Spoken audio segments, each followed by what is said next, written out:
आज की जो क्लास है उन सभी के सभी विद्यार्थियों के लिए सबसे ज़्यादा महत्वपूर्ण होने वाली है।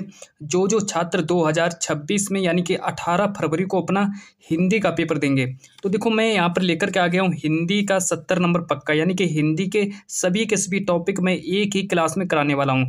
चाहे फिर वो हिंदी का कोई भी टॉपिक हो, देखो मैं आज की इस क्लास में आप लोगों को बताऊँगा जितने भी इम्पोर्टेंट जीवन परिचय हो गए, जैसे कि कवि का जीवन परिचय कौन सा तैयार करना है और लेखक का जीवन परिचय कौन सा तैयार करना है। मात्र मेरे प्यारे बच्चों एक ही वीडियो आप लोगों के लिए काफ़ी है, मात्र एक ही वीडियो आप लोगों के लिए काफ़ी है।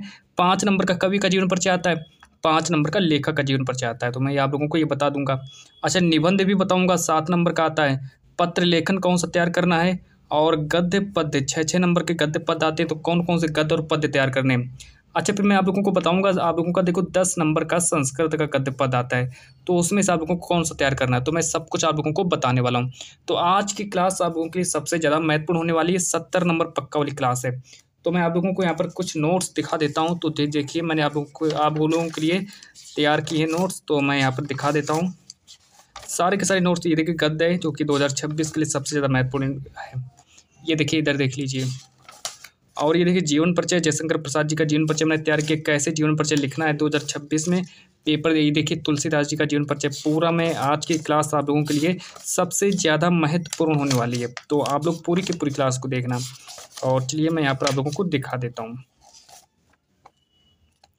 तो मैं यहाँ पर आप लोगों को इंपॉर्टेंट क्वेश्चंस दिखा देता हूँ, तो आप लोग सबका स्क्रीनशॉट कर लीजिए और सबको देख लेना। देखिए मैं सॉल्यूशन के साथ आप लोगों को दिखा देता हूँ। तो ये देखिए महादेवी वर्मा द्वारा रचित निबंध है, तो तितली उपन्यास है। इसके बाद फिर मैं आप लोगों को और प्रश्न दिखा देता हूँ। यहाँ से देख लीजिए, प्रश्न नंबर 6 कि रामचंद्रिका के रचनाकार कौन हो जाएंगे, केशव दास हो जाएंगे। प्रश्न नंबर 7 है, प्रश्न नंबर 8, प्रश्न नंबर 9 और प्रश्न नंबर 10। देखिए प्रश्न नंबर 10 हो गए, 200 प्रश्नों को नोट कर लीजिए। अच्छा, फिर हम देखिए आगे बात करते हैं। प्रश्न नंबर 11, प्रश्न नंबर 12 और प्रश्न नंबर 13 सोठा के प्रथम एवं तृतीय चरण में कितनी मात्राएं होती हैं, 11 मात्राएं होती हैं। प्रश्न नंबर 14 देख लीजिए, प्रश्न नंबर 15 देख लीजिए, प्रश्न नंबर 16। तो ये हमारे प्रश्न नंबर 16 हो चुके हैं। अच्छा, आगे देखिए, प्रश्न नंबर 17, प्रश्न नंबर 18, प्रश्न नंबर 19, 20। तो ये देखिए मैंने आप लोगों को 20 प्रश्न बताए। और फिर हम आगे बात करते हैं कि अब ये देखिए कि यह एक नैतिक और आध्यात्मिक स्रोत है जो अनंत काल से प्रत्यक्ष या अप्रत्यक्ष रूप से संपूर्ण देश में बहता रहा है और कभी कभी मूर्ति रूप होकर हमारे सामने आता रहा है। यह हमारा सौभाग्य रहा है कि इसको आप लोग तैयार कर लीजिए। इस पर 3 गद्यांश पूछे जाएंगे, 2-2 नंबर वाले प्रश्न पूछे जाएंगे, तो आप लोग इसको भी तैयार कर लीजिए, है ना। तो 2 नंबर का ये आएगा, 2 नंबर का ये आएगा और 2 नंबर का ये आएगा। देखो 2 नंबर लें तो ये 2 नंबर के ये आएंगे, तो 6 नंबर का ये वाला भी पूछा जाएगा। इस पर देख लीजिए संदर्भ कैसे लिखना है, और फिर हमारे यहाँ पर और दिया है, ये देखिए संदर्भ ऐसे लिखना है, पूरा संदर्भ देख लीजिए हैं। अब यहाँ से देखिए मैं आप लोगों को जीवन परिचय भी बता देता हूँ, कौन सा जीवन परिचय तैयार करना है। तो जीवन परिचय देख लीजिए, ये कवि का जीवन परिचय है ना, तो जीवन परिचय देख लो कैसे लिखना है जीवन परिचय। और फिर इसके बाद ये देखो रचनाएं हो गई, तो रचनाएं देख लो, रचनाओं को इस तरीके से लिखना है। फिर इसके बाद हम और आगे बात करते हैं।